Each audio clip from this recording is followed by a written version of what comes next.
C'est une bien mauvaise nouvelle que Florent Pagny a révélée à 7 à 8, sur TF1, ce dimanche 5 mars. Un an après l'annonce de son cancer du poumon, le chanteur est en effet loin d'en avoir terminé avec la maladie.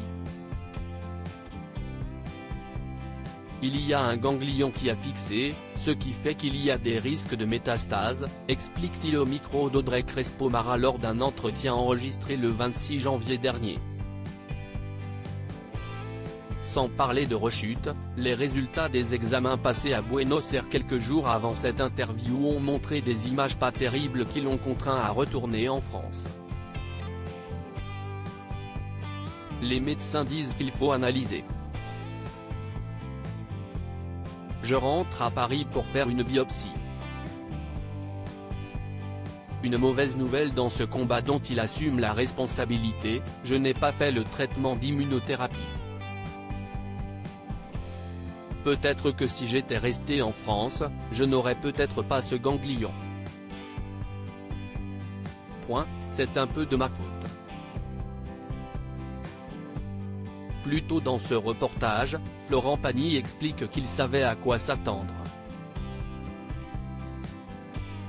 À l'automne 2022, 3 jours avant de retourner en Patagonie, des examens alertent ses médecins parisiens. Ce n'est pas une récidive, parce qu'il n'y a pas d'infection, c'est plutôt ce qu'on appelle des cicatrices de rayon. Le corps médical lui conseille de rester en France afin de suivre des séances d'immunothérapie. Refus catégorique de l'éternel rebelle, qui leur rétorque « C'est en train de prendre encore plus le dessus sur ma vie. Je vous ai suivi jusqu'au bout du traitement tel que vous me l'avez demandé. Mais il faut que je continue à vivre. Je ne peux pas être à attendre des résultats, des scanners, des choses qui prennent entre 15 jours à un mois. Je ne peux pas vivre tout le temps là-dedans. Je me permets de prendre 6 mois, sans rien faire, pour voir si je peux avoir de bons résultats. S'il se passe quelque chose, on le verra. Je ferai mes contrôles.